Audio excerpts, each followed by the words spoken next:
Okay, I think we might maybe start ahead and hopefully more people will join in the next couple of minutes.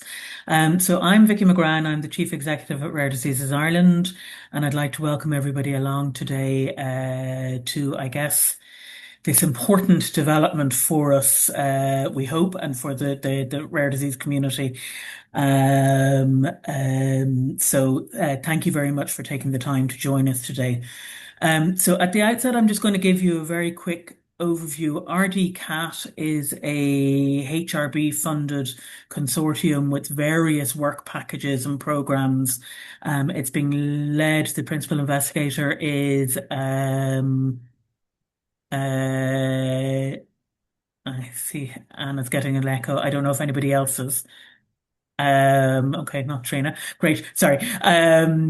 It is being led through St. Vincent's Hospital with Rachel Crowley as the principal investigator, and there are various work packages in it, and one of them is a work package that's been led through UCD and Rare Diseases Ireland by Suja Samanadan and myself as the leads on this work package. The work package has a number of projects within it, and one of them is this rare disease patient-reported experience measure. So I guess the first question that many of you, can you move on to the next slide, please, Steffi? The first question that many of you might ask would be, well, what is a PREM? What is a patient-reported experience measure? And really, it's a questionnaire that has been standardized that will evaluate experiences with healthcare services. It's nothing funky. It's not a new innovation or tech or anything like that. It is a pretty standard type of tool, and it's something that healthcare services do use I guess, monitor the experiences of patients as they traverse through healthcare systems. So it enables the healthcare systems to monitor what's happening and to see if there's room for improvement, to identify opportunities for improvement, and to improve the quality of the services that are being delivered. Steffi, can you do the next slide, please? So our aim then is to develop and to validate a patient-reported experience measure that will specifically address the needs of the rare disease community, that acknowledges that there are peculiarities around living with a rare disease, the need for complex care, the need for ongoing care, the transition from, I guess, hospital-based care to community-based care, that all of these are daily challenges for people living with rare diseases. And it's to try and develop a questionnaire that will cover the full remit of all of these different pieces of the care system. That is what this project has been designed to do, to try and get us to develop and validate a questionnaire that can then be deployed, hopefully, within healthcare systems. The development work has been going on for the last, I guess, year and a half. And so we are now at a stage where we think we have a pretty good idea of what should be in the questionnaire. And really, this phase is about testing that questionnaire. So we have a questionnaire developed with a large number, I'm afraid to say, of questions. This stage of the process, we're testing. Do these questions address our needs? Is there anything that we've completely omitted or forgotten about or something like that? And is there some type of, I guess, uniformity within the questions that we can test that things are working properly? So this is really at the testing phase. We have a large questionnaire that we would like to get people on board with testing. And when I say people, I mean we really need your help to do this. And Simone will give you some of the numbers later on. This is a bigger project, I think, than any project that we have initiated in Ireland amongst the rare disease community to get feedback. So we're really, I can't emphasize enough as to how important this is for all of us, not just for this project, but for actually to develop something that we could then, I guess, press the HSE to start to use. Next slide, please, Steffi. Why is this important? We have a national rare disease strategy that was launched last year, and we have this fabulous vision of all people living with rare diseases and their families have access to equitable, inclusive, and cross-sectoral care throughout their life journey that will enable them to reach their full potential and to live their best lives. So we know that change is coming. And investment has already begun. And I know change isn't happening quick enough. I recognize that, it's not moving quite as quickly as we might like as the patient community, but I can assure you it is happening. There are new roles already recruited in some of the hospitals and stuff. So it's not going to happen overnight, but it is coming. But how can we be sure that what the investment that is being made, the roles that are coming, the change in work practice, how can we be sure that that's actually doing the right stuff, that it is giving us the types of changes that we as a community want? It's through something like this. It's through, I guess, asking the patient community to feedback what is, did that work for me or did it not? And so that's what this is about. That, we now have a strategy. We need to get a baseline set up and then start to measure from there. Is the investment, are the changes that are being proposed and implemented over the months and years ahead, are they having the desired effect? Can you please, next slide, please, Steffi? So some of you may have come across the National Care Experience Programme. So this is an already existing programme. It's a joint initiative between HIQA, the HSE, and the Department of Health. Next slide, please, Steffi. And it covers a number of areas, those being maternity, inpatient care, end of life care, nursing homes, maternity bereavement, mental health, cancer care. So there is a system already in place. There are established protocols, I guess, and teams that are doing this type of stuff. So if we can deliver to them a questionnaire that is validated for the rare disease community, we'd like to see this being deployed. We'd like to see this being used and being the tool that will allow us to share the experiences that we're having with the healthcare system over the months and years ahead. Next slide, please, Steffi. Um, with this in mind, once we get this questionnaire, I guess what do we hope will come of it? We hope that it'll improve rare disease healthcare services, that it'll inform planning and policy around rare disease healthcare services. It'll identify priority areas. So if everybody is saying this piece isn't working, this doesn't work, that they will know then that it'll be pretty clear where investment might need to go. It should hopefully strengthen patient-centered care models. So all of the work that we're putting into developing care pathways and stuff, it should improve this and help to develop it for the rare disease community and also just patient partnership across the board. It'll allow us to compare care across the new health regions. So we have 6 health regions now in Ireland. It'll allow us to, in a standardized format, to compare the care and make sure that if one region has lots of coordinated care and the other region doesn't, that it'll pop up and show us that there are anomalies within or across the healthcare system. And finally, it should hopefully allow us to compare care between different, I guess, parts of the healthcare service. So the European reference networks being kind of like the division of care into the 24 expert areas, say cardiac or eye or metabolic, and allow us to compare the care between those setups and to compare ourselves internationally.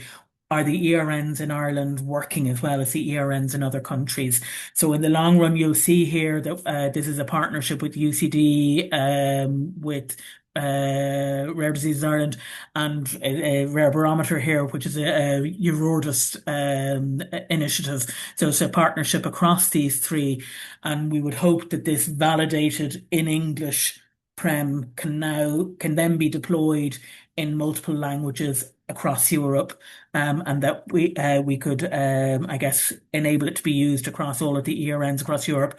And this is actually something that is called out for by the European Commission, that they want some type of way of understanding are the ERNs improving the experiences of care for individuals living with rare diseases across Europe. So I'm going to pass on to Steffi and let her move into how we've gotten to where we are at this stage. Thank you very much, Vicky, and good afternoon, everyone. Again, from my side here at UCD, thank you so much for joining our call today. And also on behalf of our supervisor, our Associate Professor Suja Samaradan, who couldn't be here today, but she extends to you her, yeah, congratulations and well wishes because we are now at this point because of all of you and all your valuable help and contributions for the past year and a half, as Vicky mentioned. So it's a very exciting moment for all of us, and we really couldn't be happier that you've joined this call. So please allow me then to use this next part to kind of walk through the journey and how we got here. And some of these slides you're seeing for probably the second or third time now, if you are part of our consultation, which took place during the first phase of the project last February and March. So apologies if there's any duplication. But Vicky mentioned already the value and the importance of having a PREM, a patient-reported experience measure. And I'm going to highlight right now some specific reasons as to why PREMs are particularly useful and valuable for our community, for the rare disease community. And we can see here several reasons. The first of all is that it's a tool and it allows us to have a snapshot, so an overview of rare diseases. And the rare diseases are characterized by a great diversity. We know there are more than 7,000, 8,000 known diseases or conditions, and of low prevalence but very high impact. A second reason is that there are inherent challenges with rare diseases in terms of measuring patient experience, just because we know that there's a spectrum of symptoms and experiences, and not all of them are going to be the same for each person who's affected with a rare disease. Also, we have some existing instruments, and there are gaps that are identified through those instruments, and also reflecting the gaps in care. But what we're trying to do is address this gap in terms of having an instrument specific for rare diseases. Another reason why they're valuable is because there's fragmented care that's negatively impacting the rare disease community in terms of the healthcare system and access to different services and consultants and specialties. Another reason, of course, is the very difficult diagnostic odyssey. The road from onset of symptoms to a verified and confirmed medical diagnosis can be a very lengthy one and a torturous one and an arduous one, as some of you also expressed to us when we were able to interview you for our focus groups last summer. The last two reasons is the psychosocial burden, which could not be underestimated more. And finally, just the simple lack of a standardized tool to capture the patient's lived experience. So all of these, in summary, highlight that this tool is needed. It's going to bring great value, and we're envisioning it, as Vicky already mentioned, to really shape rare disease care here in Ireland. So how did we get here? Well, I'm happy to share this slide, which actually one of our very valuable contributors, Jessie Dubuff from Rare Disease Europe, who's actually on the call. So thank you so much for joining, Jessie, and thank you for all your help that we are able to be here now. But here's a timeline, colleagues and friends. You see here now that this work extends beyond the 1.5 years that I joined the project, or that maybe some of you have joined the project. It started way, way, way back in 2019, 2020, when there was a pilot survey, and then continued further with step two, which was a literature review, where from this literature review, colleagues were able to identify what are the relevant and important domains for rare disease care. Step three is then where we were able to have focus groups and a consultation with experts at the international level.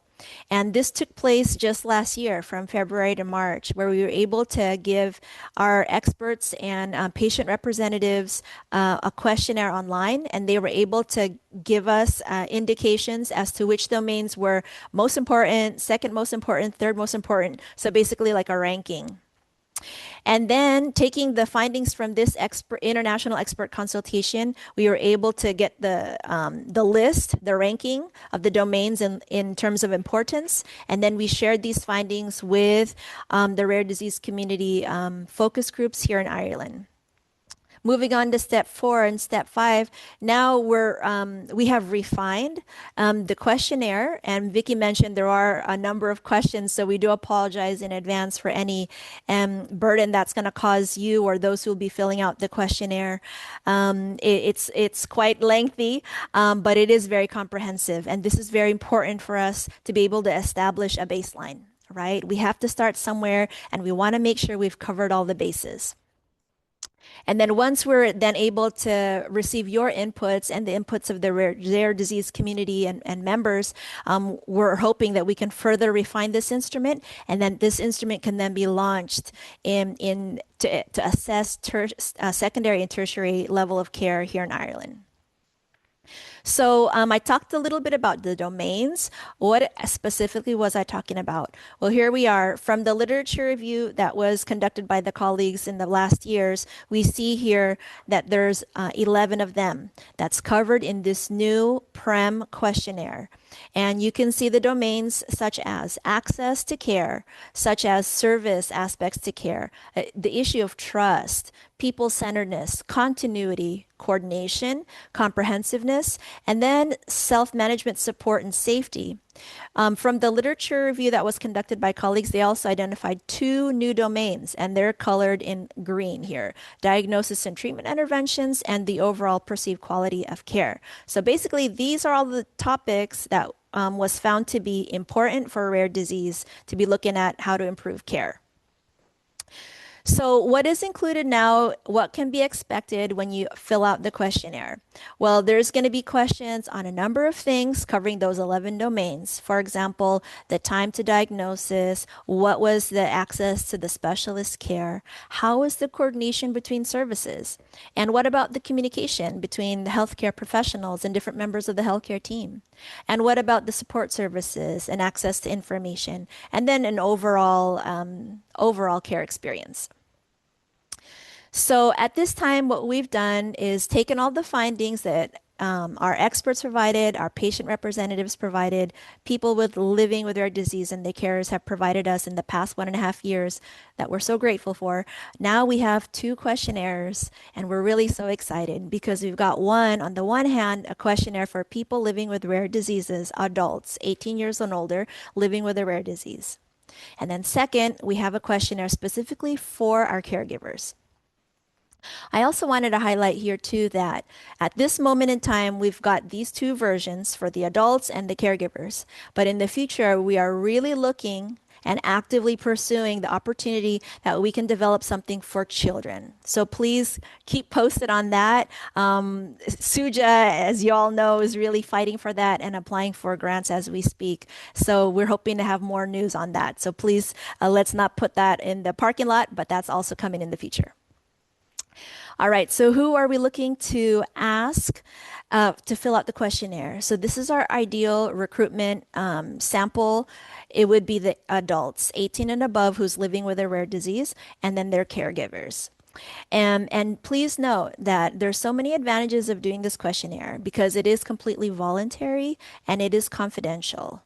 Okay, we are not asking for names or contact information, and all the responses will be completely anonymous.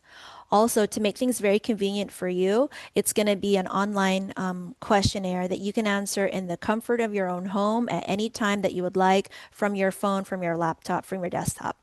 And the estimated completion time, we would say, is about 30 minutes. It just depends how quickly you're able to go through the questions. And basically what the questions look like is that we'll ask one question, and then we will ask you on a scale of 1 to 5. Is it very important? Is it important? Not important, not very important, or neutral. So you're just you're ticking on a scale of 1 to 5 what your opinion is or what your experience has been with a specific question. So that's why we're saying, even though there's 80 or 90 questions, depending on the version that you get, it might take you 30 minutes. It might take some people less. It might take some people a bit more. And then, so what would we do with the findings? Well, the findings are going to be very, very valuable because the results will enable us to validate, to make sure this instrument's actually correct, that it's measuring what it's supposed to be measuring. And it's also going to further help us finalize this questionnaire for the future use. Findings will be published in a peer-reviewed journal for academic purposes and for dissemination of learnings. And it's going to enable us, most importantly, to engage in this country with the National Care Experience Program and bring the instrument to use across Ireland. So I'm about to pass it on now to my colleague here, Dr. Simone Dunn. But at the end, we're also happy to answer any questions or comments that you might have. So thanks very much, and I'm happy to pass it on to Simone now. Thanks, Steffi. So we are very delighted to have everyone here today. Thank you so much, guys, for taking the time to log on. But it's now going forward that we really need your help. We're really delighted to be able to announce that we are launching the Rare Disease PREM questionnaire today. Um, as Vicky mentioned, it's the first in the rare disease space to garner responses on this level. Never before has this much data been collected from one collective survey. So we're really just appealing to you all to share it as much as you can, whether that's sharing the link with friends and family and throughout your networks or through newsletters and social media channels. If you just send on to the next slide, please, Steffi. So in order to help you do that as best you can, we are going to share all the content really that you're going to need to get the questionnaire out there and share it with your channels. So we're going to have a flyer that's going to have a link directly to the questionnaire. It'll also have a QR code, and we have a video describing the project. We will also supply you with suggestion texts for your social media posts and newsletters, as well as links to our social media posts to share around. So just to get an idea, this is what the leaflet is going to look like, and then we have a short clip, and we also have a video, which hopefully, if we have time at the end, we will share the video with you all after the Q&A session. Yeah, so that's the QR code, and then we'll have a direct link to the survey as well. So we are happy enough to open it up to questions if anyone has any questions straight away. If not, you can follow up with us by email. We will be sharing the webinar afterwards, along with all the material regarding the questionnaire as well.